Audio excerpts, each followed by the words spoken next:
Hello everyone, welcome in competition conservatory. CTET वाले बच्चे तैयार हो जाएं। सीटेट इंग्लिश के साथ में हम लोग आज आपको बहुत सारे क्वेश्चंस बताने वाले हैं। ठीक है, बहुत अच्छे से समझेंगे। देखिए, मैं 20-21 ही क्वेश्चन लेके आया हूँ, लेकिन उनको एक्सप्लेनेशन करके पढ़ेंगे। ठीक है, एक बार पढ़ लो, दोबारा भूलना नहीं है एग्जाम तक। चलो लेट्स स्टार्ट। पेडागोजी के क्वेश्चन है तो ये सभी को काम आएंगे। सीटेट के अलावा भी पेडागोजी जिसमें पूछी जा रही है, सभी में ये क्वेश्चंस काम आएंगे। और बीएड वाले बच्चे भी इनको प्रॉपरली देख सकते हैं, उसमें भी पूछा जाते हैं। चलो तो स्टार्ट करते हैं without any late, without any delay we have to start the session. तो पहला क्वेश्चन आपके सामने देखिए, scanning is a reading activity which helps the learners to, किस चीज में हेल्प करता है वो बताना है, फ्रॉम द टेक्स्ट। ठीक है, टेक्स्ट से अगर कोई रीडिंग कर रहा है, scanning reading activity which helps the learners.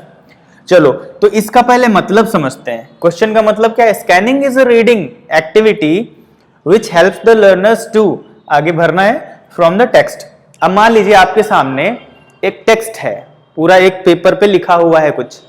अब उसमें आपको जानना क्या था? मान लो सपोज आप ऐसी जगह पे खड़े हो जहां पे आपके पास समय बहुत कम है, बस आपको नजर नीचे करके कुछ चीजें जानकारी निकालनी है, जैसे डेट हो गया, दिन हो गया, ठीक है, या ऐसे कोई गणना हो गई जो उसमें गिनती के तौर पे लिखी थी। अचानक से आप स्पीच देते देते नजर नीचे गए और उस स्कैन कर लिया आपने। ठीक है, तो क्या करते हैं हम लोग? जस्ट उसको पूरा नहीं पढ़ते ना, 1 बाय 1 रुक के पूरा पढ़ के उसके बाद नहीं, तो वहां पे स्कैन करके हम क्या करते हैं? Scanning is a reading activity which helps the learner to, क्या होगा यहां पे? To draw information. ठीक है, इंफॉर्मेशन निकालनी होती है कागज से। ठीक है, तो सरसरी निगाह से हम पढ़ के सिर्फ जो जरूरी ना डेट और गणना जो भी हमारी वो निकाल लेते हैं। ठीक है, वही ये कह रहा है, scanning is a reading activity. Scanning reading activity को ध्यान रखिएगा, कौन सी एक्टिविटी है? सरसरी निगाह से पढ़ के मेन चीजें निकाल लेना, that is called scanning reading activity. ठीक है, तो इस एक्टिविटी से हमारा क्या निकलेगा? ड्रॉ आउट इंफॉर्मेशन, हम इंफॉर्मेशन को बाहर निकालते हैं। ठीक है, समझ में आ गया होगा होपफुली। अब बना के देखते हैं, scanning is a reading activity which helps the learner to draw out information of the text. ठीक है, चाहे कहें फ्रॉम द टेक्स्ट उससे निकालना या ऑफ द टेक्स्ट, टेक्स्ट का इंफॉर्मेशन बाहर निकालना। ठीक है, चलो अब ये देखिए दूसरा जो दिया है option, enrich the vocabulary. Vocabulary बढ़ाना कैसे हो जाएगा? सरसरी निगाह से आप कुछ पढ़ रहे हो अगर तो नहीं, ये भी नहीं होगा। Develop competence in the linguistic items. Linguistic items जो है भाषा से रिलेटेड, उनमें एक तरह से कॉम्पिटेंस डेवलप करना है, तो ये भी नहीं होगा। Know the meaning of the word, word की मीनिंग जानना। जल्दी पढ़ के आप कौन से वर्ड की मीनिंग जानते हो? नहीं ना, तो क्या करते हैं? Draw out information. ठीक है, चलो come to the next question, our second question. Great,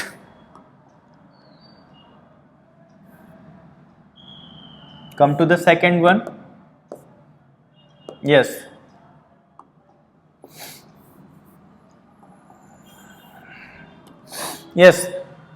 note taking is done. note taking is done. note taking कब की जाती है? तो इसके लिए तो आपको क्वेश्चन 2 में ये समझना पड़ेगा, नोट टेकिंग बोलते किसको हैं? नोट टेकिंग आपने देखा होगा, जो रिपोर्टर्स होते हैं मोस्टली, मैं बस एग्जांपल दे रहा हूं, कोई जरूरी नहीं सिर्फ रिपोर्टर्स के लिए ही जरूरी होता है। रिपोर्टर्स को देखा होगा आप लोगों ने, आजकल तो फोन हो गए, पहले फोन नहीं होते थे, तो वो लोग क्या करते थे? जाके बस डायरी पेन लेके खड़े हो जाते थे। अगर सामने कोई स्पीच दे रहा है ना, डायरी पेन लेके क्या करते थे? मेन चीज अगर बोली तो वो नोट डाउन कर लेते थे। अच्छा, ये स्थिति को बोला है, ये इस डेट को बोला है, अच्छा इसको ये करेंगे, मेन चीजें क्या कर लेते थे, उसको बोलते हैं हम लोग नोट टेकिंग।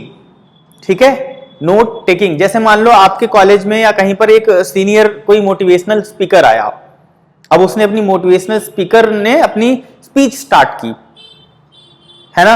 अब आपने क्या किया? वहां पे एक आप नोट लेके बैठे, नोट टेकिंग मतलब आप एक डायरी लेके बैठे और इंपॉर्टेंट चीजें जो बोल रहे हैं, जो कोटेशन बोल रहे हैं, आपने नोट डाउन कर ली, इन्होंने क्या क्या बोला था, आगे याद रखूंगा, है ना। तो उसको क्या बोलते हैं? Note taking is done. अच्छा, ये कब की जाती है? ड्यूरिंग अ लेक्चर, ये तो समझ में आ ही गया होगा। ड्यूरिंग अ लेक्चर, जब कोई बोल रहा हो, आपके पास बहुत ही कम समय हो ना, अब उससे पूछ तो नहीं सकते सर जरा एक बार और बोल दीजिए।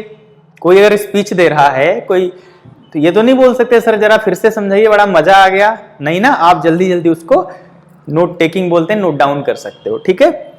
चलो बाकी ऑप्शंस देख लेते हैं। वाइल रीडिंग अ रिव्यू, जब रिव्यू पढ़ रहे हो तब नोट टेकिंग करते हैं, नहीं। ड्यूरिंग एक्सटेंसिव रेफरेंस वर्क, नहीं। वाइल राइटिंग एन एसे, एसे लिखते समय, बिल्कुल नहीं। ड्यूरिंग अ लेक्चर, ठीक है, स्पीच लेक्चर जब कोई दे रहा होता है तभी हम लोग नोट टेकिंग करते हैं। चलो come to the next one, come to our third question.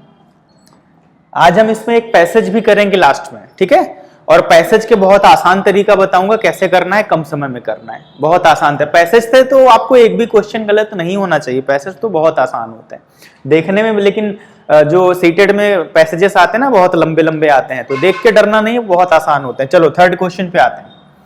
Our third question is, question को पहले समझना है। Your classmate has just finished reading, आपके क्लासमेट ने, आपका सहपाठी जो था उसने अभी रीडिंग खत्म की, रीडिंग अ बुक, एक किताब की रीडिंग खत्म की है, फ्रॉम द लाइब्रेरी, लाइब्रेरी से, that you wanted and you want him to give it to you, और वही किताब आप भी चाहते हो और आप चाहते हो कि वो आपको वो किताब दे दे, लेकिन जब तक बोलोगे नहीं तो देगा कैसे, ठीक है।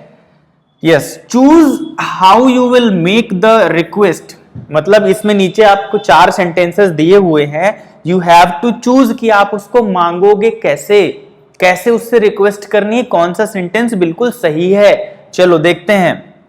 पहला वाला क्या है, let me have the book now please, let me have, मुझे अब किताब लेने दो प्लीज, ठीक है, तो ये रिक्वेस्टिंग वे नहीं है, रिक्वेस्ट के लिए हम लोग अभी बाद में बताएंगे। चलो दूसरा देख लेते हैं, could you let me take the book now, could you let me take the book now, ठीक है, बोल सकते हैं। गिव मी द बुक, मुझे किताब दो, ये तो रिक्वेस्टिंग वे है ही नहीं, चलो ये भी नहीं है, ये भी नहीं है। Can you give you the book now, क्या आप मुझे अब बुक दे सकते हैं, can you give me the book now, तो ये हो सकता है क्या, जी नहीं। कैन का यूज मतलब क्षमता की बात हो रही है, क्या तुम बुक मुझे दे सकते हो, इतनी वजन तो है नहीं कि क्षमता है तुम्हें उठाने की, तो यहां पे इस सब की बातें नहीं हो रही। कैपेसिटी के लिए हम लोग कैन का यूज करते हैं मोस्टली, ठीक है। तो रिक्वेस्टिंग वर्ड्स जो होते हैं हमारे, बहुत अच्छे से समझ लो। एक तो मे होता है, आप मे से सारे वर्ड्स स्टार्ट करते हैं रिक्वेस्ट करने के लिए। May I go to toilet sir, 1000 बार बोला होगा कॉलेज स्कूल में, ठीक है। May I take water, may I take pencil, may I go to my home now, तो मे से स्टार्ट करते हैं। दूसरा और पोलाइट रिक्वेस्ट होती है, कुड से स्टार्ट करते हैं, कुड भी एक रिक्वेस्टिंग वर्ड होता है, ठीक है। ये भी एक जो ये मॉडल्स हैं, मॉडल ये है, कुड का यूज हम लोग रिक्वेस्ट के लिए भी करते हैं, जैसे यहाँ पे दिया हुआ है, could you let me take the book now, बिल्कुल सही है, ठीक है। अच्छा, कुड से हम लोग ये भी पूछ सकते हैं, जो आप मे से पूछते हैं सारी चीजें, वो सारी हम कुड से भी पूछ सकते हैं। Could I go to take water now, could I go outside sir, could I take the call sir, ऐसे भी पूछ सकते हो, ठीक है। तो कुड और में रिक्वेस्ट के लिए यूज किए जाते हैं। चलो come to the next one. Our fourth question is, according to which one of the following linguists language cannot be substandard, it may be non-standard। अच्छा, according to which one of the following linguist कौन होता है, भाषा विज्ञान, वैज्ञानिक कह सकते हो, साइंटिस्ट, भाषा का ज्ञानी, ठीक है। इसमें से कौन ऐसा है लिंग्विस्ट, इनमें से कौन है लिंग्विस्ट जो जिसने कहा था लैंग्वेज कैन नॉट बी सब standard, it may be non standard, ठीक है। भाषा जो है वो जटिल हो सकती है लेकिन निम्न स्तरीय नहीं हो सकती। किसी भी भाषा की ये बात कर रहे थे, कोई भी भाषा हो वो कठिन हो सकती है ना, थोड़ा सा उलझी हुई हो सकती, लेकिन निम्न स्तरीय नहीं हो सकती। कोई भी भाषा को निम्न स्तरीय नहीं कहा जा सकता है। तो ऐसा किसने कहा था, ये आपको याद ही रखना पड़ेगा, विलियम लेबो ने कहा था। ठीक है, ये आपको याद ही रखना पड़ेगा। तो विलियम लेबो ने कहा था कोई भी भाषा जटिल हो सकती, कठिन हो सकती, लेकिन किसी भी भाषा को निम्न स्तरीय नहीं कहा जा सकता है कि आप किसी की भाषा को बोल दें कि तुम्हारी भाषा बेकार है, निम्न स्तरीय है, ऐसा नहीं कहा जा सकता। ये कहा था विलियम लेबो ने। ठीक है, चलो come to the next one. Yes, the fifth one, which one of the following is not a language component? भाषा का कंपोनेंट इसमें से कौन सा नहीं है? ठीक है, भाषा में जिसका यूज ना होता हो। ठीक है, आप लैंग्वेज की बात कर रहे हो तो स्ट्रक्चर का यूज होता है ना।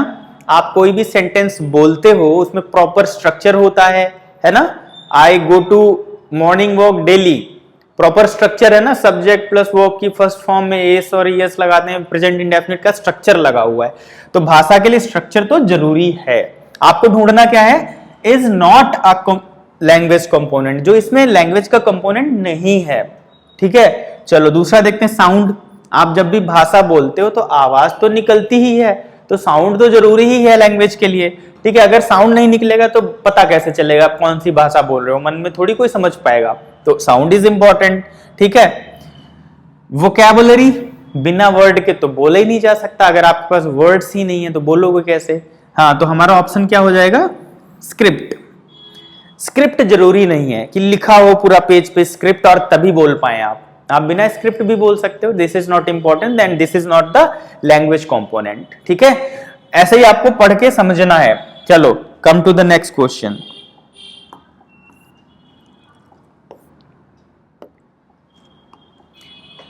आपको वही क्वेश्चंस दे रहा हूं मैं।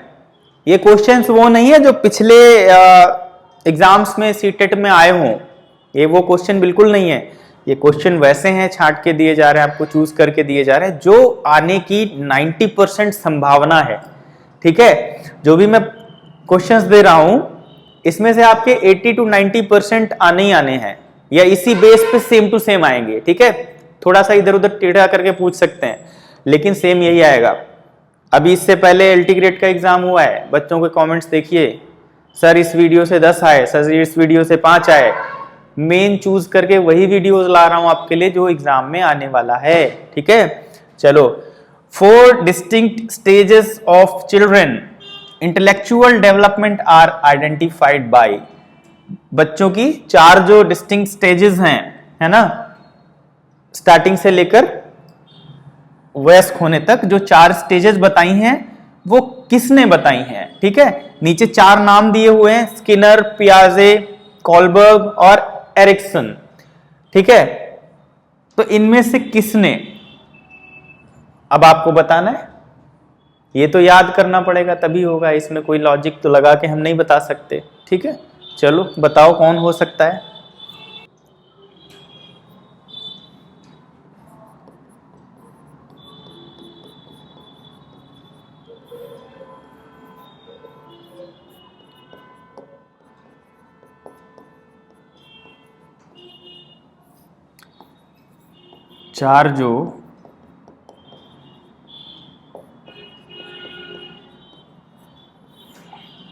चार जो आपकी डिस्टिंक्ट स्टेजेस हैं, ठीक है, मैं वो आपको लिखवाए दे रहा हूं। 3 ये होती हैं और चौथी होती औपचारिक। हिंदी में अगर आप पढ़ रहे हैं तो ये आएंगी औपचारिक, संक्रियात्मक। ठीक है, ये 4 जो हैं डिस्टिंक्ट स्टेजेस ऑफ चिल्ड्रन, ठीक है, इनको किसने बताया है? इनके ईयर भी डिवाइड हैं।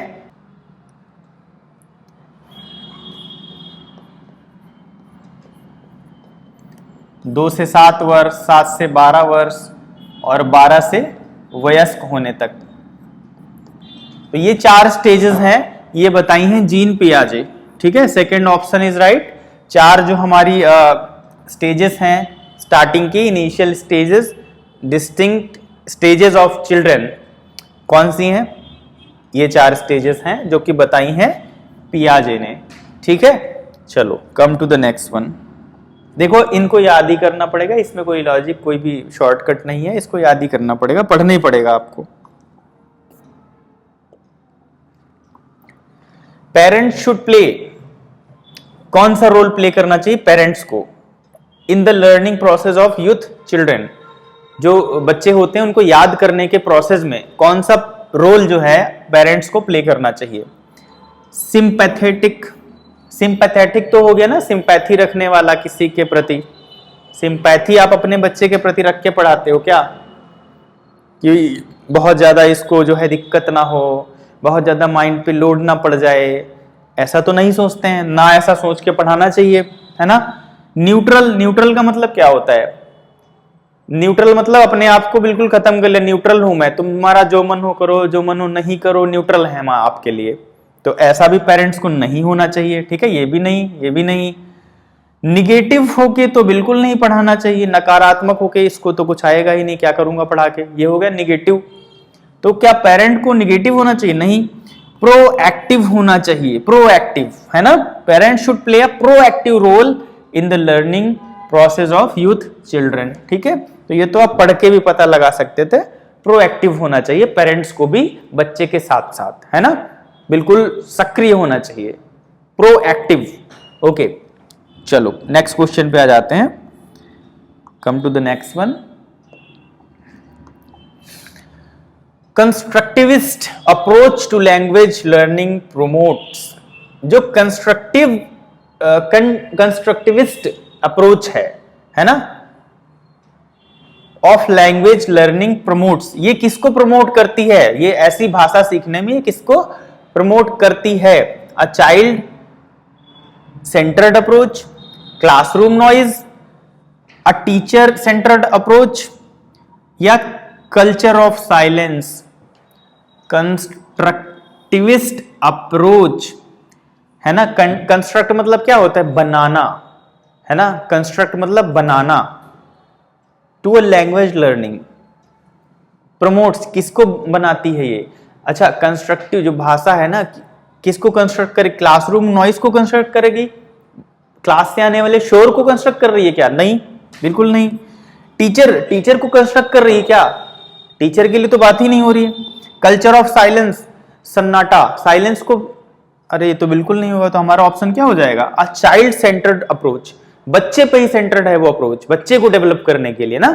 तो सिंपल सी बात है, हमारे जो भी क्वेश्चन आएंगे बच्चों के लिए आएंगे, तो आंसर में जहां पे चाइल्ड है इसमें तो और कुछ कहीं है ही नहीं, तो ये तो सिंपल सा दिख रहा है, अ चाइल्ड सेंटर्ड अप्रोच, ठीक है, गॉट इट। चलो come to the next question.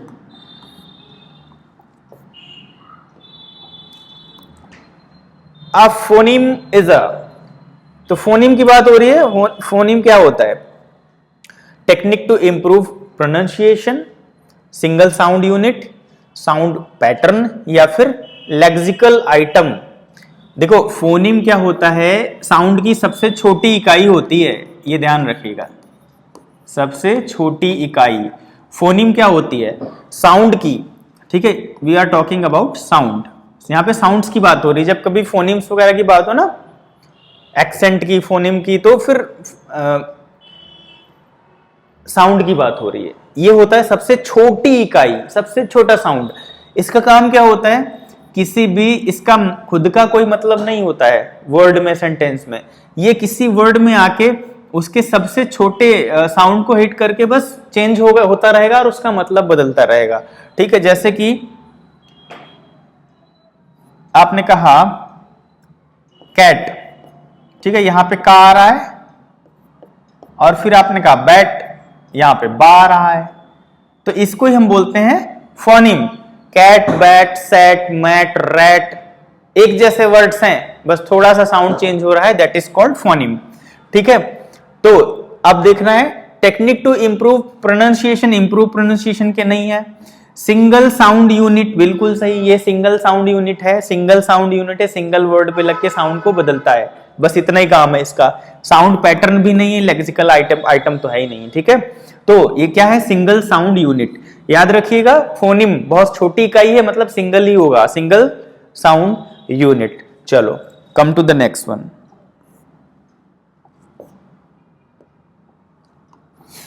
N effective language teacher, एक इफेक्टिव लैंग्वेज टीचर को क्या करना चाहिए? आगे 4 गुण दिए हुए हैं, इनमें से बताना है। Will rely entirely on the prescribed text book, जो टेक्स्ट बुक दी हुई है किताब में सिर्फ उसी पे पूरा इंटायरली डिपेंड रहना चाहिए, वो रिलाई मतलब सिर्फ उसी पे विश्वास करना चाहिए, या second will make children learn all the answers to the questions given in the text book, बच्चे को यही सिखाएगा कि जो भी क्वेश्चन और आंसर दिए हैं टेक्स्ट बुक में सिर्फ उतने ही सिखाएगा। तीसरा है will use the text book as well as other material as resources for teaching, text book के अलावा और भी रिसोर्सेज यूज करेगा टीचिंग के लिए। या फिर will prepare question paper using only the questions given in the text book, text book में दिए गए ही क्वेश्चन आंसर सिर्फ प्रिपेयर करेगा। तो देखो तीनों में क्या दिया हुआ है, टेक्स्ट बुक के ऊपर फोकस किया गया सिर्फ तीनों में। हमारे थर्ड ऑप्शन में टेक्स्ट बुक के अलावा भी फोकस किया गया, देखो will use the text book as well as other material as resources for teaching, है ना, टेक्स्ट बुक के अलावा अदर रिसोर्सेज का भी यूज करेगा, ठीक है। तो हमारा थर्ड ऑप्शन सही हो जाएगा, ठीक है। एन इफेक्टिव लैंग्वेज टीचर, और इफेक्टिव लैंग्वेज टीचर को क्या करना चाहिए, अदर मटेरियल का भी यूज करना चाहिए टेक्स्ट बुक के अलावा, है ना। अगर लैंग्वेज आप सिखा रहे हो तो सिर्फ टेक्स्ट बुक से आप लैंग्वेज नहीं सिखा सकते, ठीक है। भाषा सिखाने के लिए आपको अदर रिसोर्सेज की जरूरत पड़ेगी ही पड़ेगी, ठीक है। क्योंकि बुक से क्या होता है, हम पढ़ना और लिखना सीखते हैं। अगर टेक्स्ट बुक है तो उससे पढ़ना और लिखना तो फोकस किया जा सकता है, लेकिन बोलना और सुनना ये टेक्स्ट बुक के बाहर की बात है। तो टेक्स्ट बुक के अलावा हमें अदर रिसोर्सेज यूज करने ही पड़ेंगे if you are a language teacher, got it. चलो come to the next one.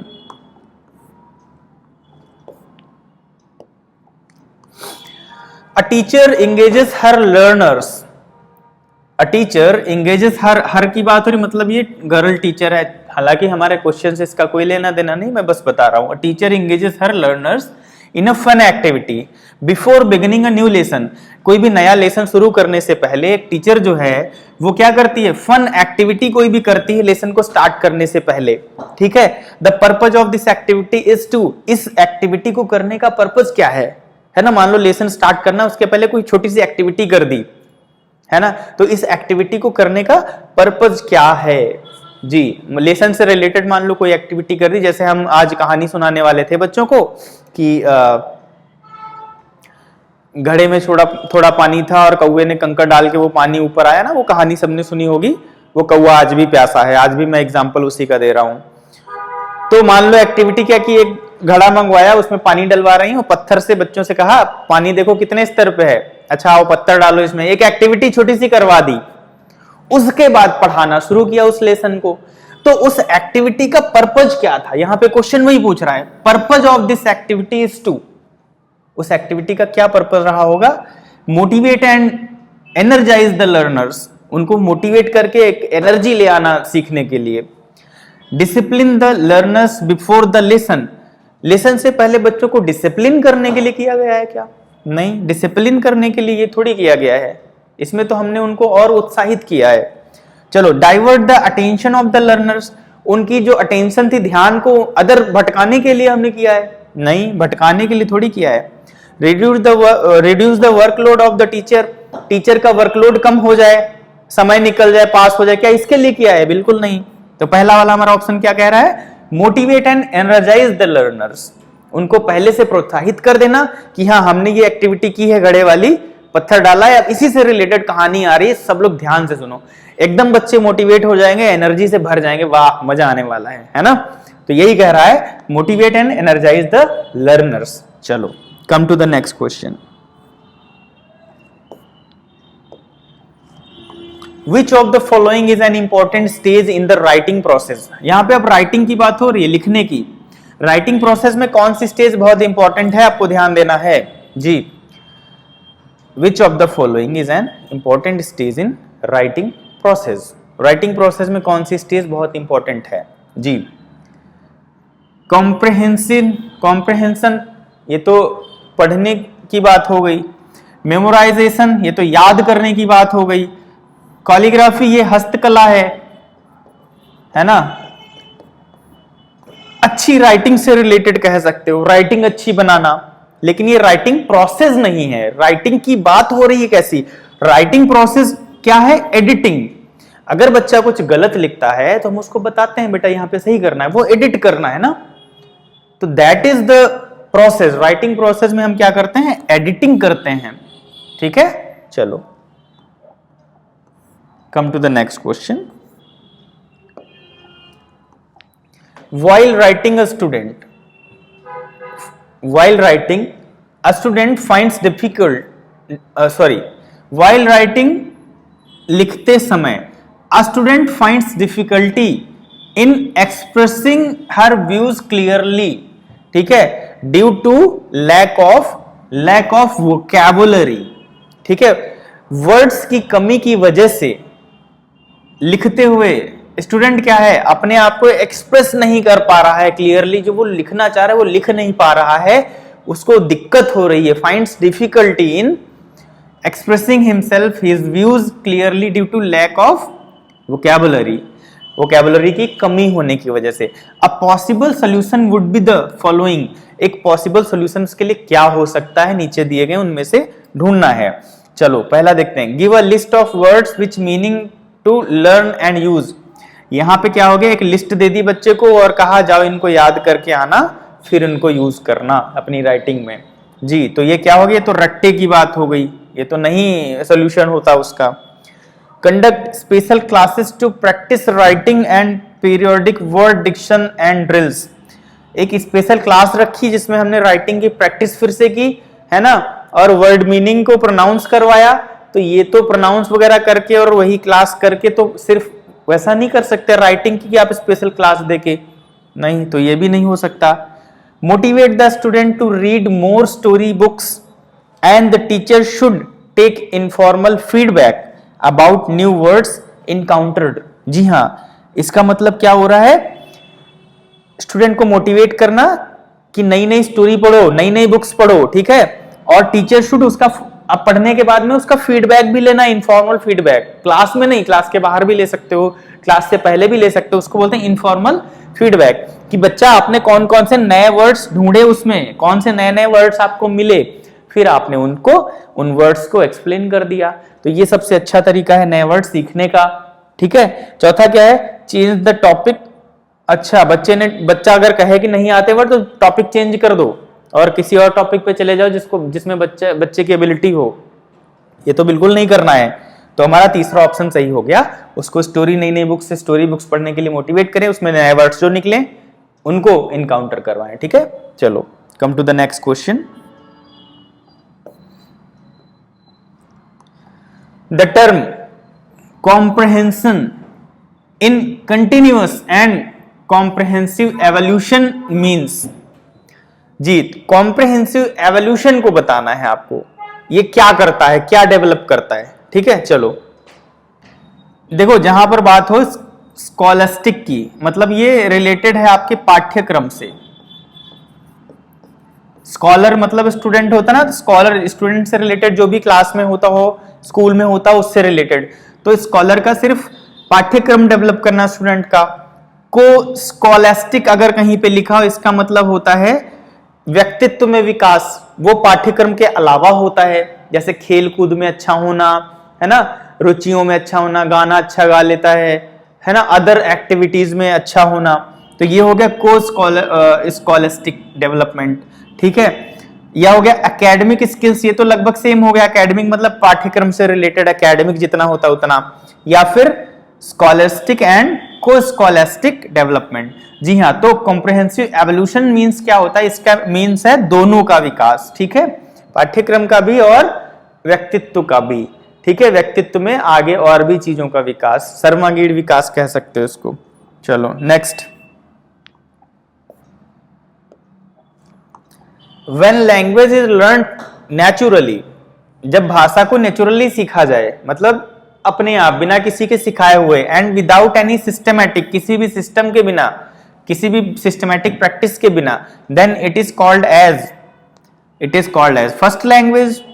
हम लोगों ने जब भाषा पहली बार सीखी तो कैसे सीखी थी, है ना, पानी को मम्मा, चंदा को मामा, यही तो कहा था। किसी ने बताया था कि प्रेजेंट इंडेफिनिट लगाना है, या व्याकरण बताई थी, नहीं बताई थी, है ना, बस कहा बेटा ये पापा हैं, है ना, और यही सिर्फ तुम्हारे पापा हैं, ऐसे बताया गया था ना। हाँ, ये मम्मी है, ये बुआ है, और खुद आके बताते हैं बेटा बोलो चाचा चाचा, है ना, खूब बुलवाते हैं, लेकिन क्या उसको सिस्टमेटिक कोई प्रैक्टिस करवाते हैं? नहीं। क्या आप कोई टेंस रटवाते हो? नहीं। तो क्या होता है, जब ऐसी लैंग्वेज कोई सीखता है then it is called as first language. ठीक है, गॉट इट। चलो अब आ जाते हैं हम लोग प्रैक्टिकल पैसेज में, और ये रहा हमारा पैसेज, लंबा चौड़ा सा पैसेज। चलो पढ़ लो एक बार पैसेज। नीम ट्री, अरे पढ़ना नहीं है, पढ़ने में तो भैया आधा घंटा गंवा देंगे आप लोग, क्योंकि उसका मतलब भी निकालेंगे। पढ़ना नहीं है, क्वेश्चन से डायरेक्ट ढूंढना है आके। चलो चलो हम आते हैं क्वेश्चंस पे, इसको फिर से इधर ले आते हैं। क्वेश्चंस पे आ गए। आप देखिए विच of the following is not true in the context of the passage. कौन सा ट्रू नहीं है? अच्छा, इसको हम पैसेज में जाने से पहले, क्योंकि ट्रू ढूंढने में बहुत टाइम लग जाएगा, खुद ही एक बार एनालाइज कर लेते हैं ना, कि हो सकता है ऐसे ही समझ में आ जाए कि क्या गलत है। चलो देखते हैं। Neem tree parts contain compounds which are antipyretic and anti inflammatory.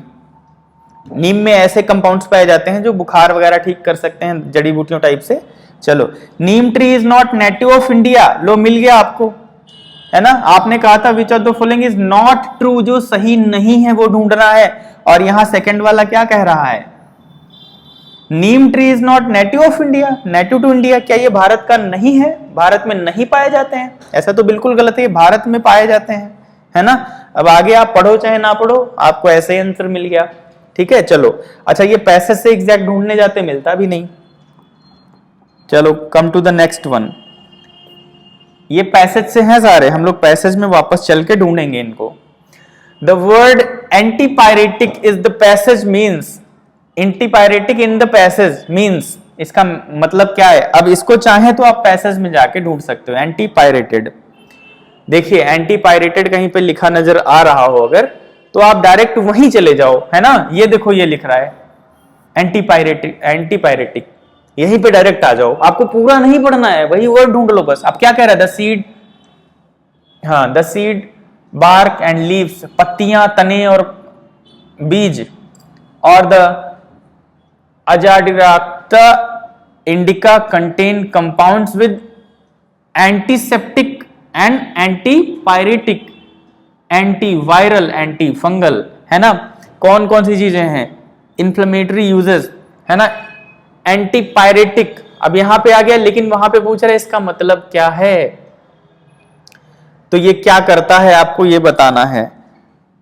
Antipyretic का मतलब होता है जो बुखार को कम करे, है ना, जो बुखार को कम करता हो। तो यहां पे देखिए the word antipyretic in the passage means, इसका मतलब क्या है जी? तो क्या हो जाएगा? A medical drug used to prevent fever, preventing growth of disease causing, नहीं, हमारा पहले में ही फीवर नजर आ रहा है। देख लेते हैं, use to prevent fungal, fungal growth को नहीं, use to reduce swelling, swelling कम करने के लिए नहीं। तो एंटीपायरेटिक का यूज कब किया जाता है? अब medical drug use to prevent fever, एक ऐसा मेडिकल की दवा है जो आपके बुखार को कम करती है, उसको बोलते हैं एंटीपायरेटिक। ठीक है, चलो come to the next question. हमारा पैसेज से नेक्स्ट जो क्वेश्चन है वो कौन सा है? Neem was popularized as the medical plant by, नीम किसके द्वारा पॉपुलराइज किया गया है एज अ मेडिकल प्लांट, कि ये मेडिकल वाला प्लांट है, इससे दवाइयां मिलती हैं और इससे बीमारियां ठीक होती हैं। तो ये आप पैसेज में देख सकते हो जी। पैसेज में देखिए, आपको स्टार्टिंग में ही मिल जाएगा। Neem tree is a tropical tree native of India. देखो ये पहले वाले का क्वेश्चन, उसमें था नॉट नेटिव ऑफ इंडिया, ये गलत हो गया था, यही वाला मतलब आंसर सही था। एंशिएंट मेडिकल ट्रीटीज,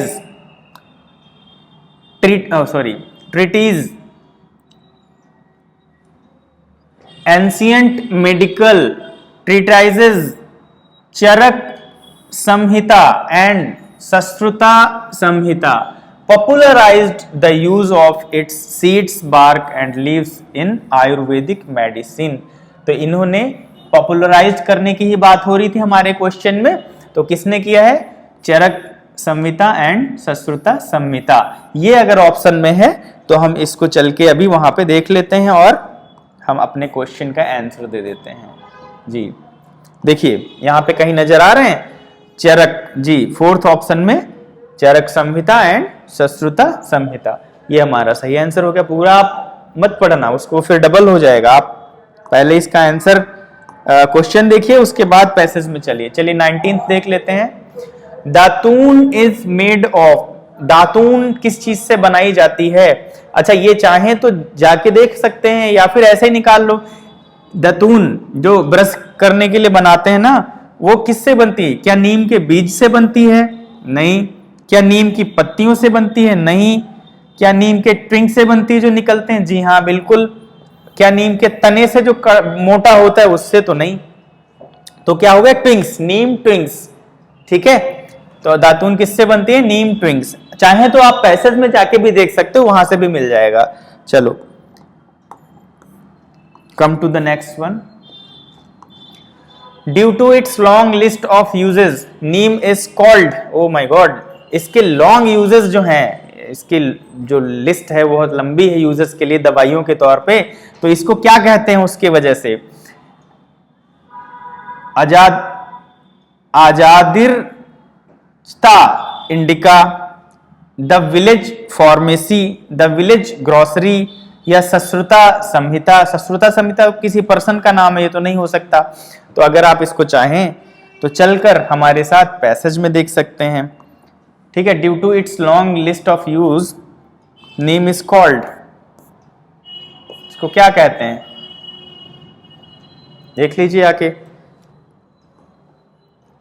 जी ये कहां पे आएगा? देखिए कहां पे नजर आ रहा है?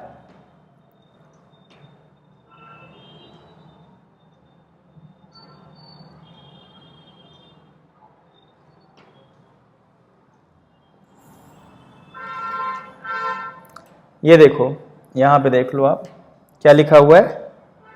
जी, neem begun it's popular Bengali dish made by frying neem leaves and brinjal slice dipped in a paste of gram flour. Neem is rightly called the village pharmacy for its various uses. जी इसको उसके various uses के कारण village की pharmacy कहा जाता है। ठीक है, चलो अब आ जाते हैं अपने क्वेश्चन पर, आगे चलते हैं, देखते हैं क्वेश्चन क्या कह रहा था। या due to its long list of uses name is called the village pharmacy, यही तो दिया है पैसेज में, तो यही हमारा सही आंसर हो जाएगा। ठीक है, चलो 21 पे चलते हैं। लास्ट क्वेश्चन है हमारे पैसेज से। The word from the passage which means the opposite of attracting. Attract का मतलब क्या होता है? आकर्षित करना। ठीक है, अब इसका उल्टा बताना है, तो इसमें से देखिए कौन सा उल्टा नजर आ रहा है, बताइए।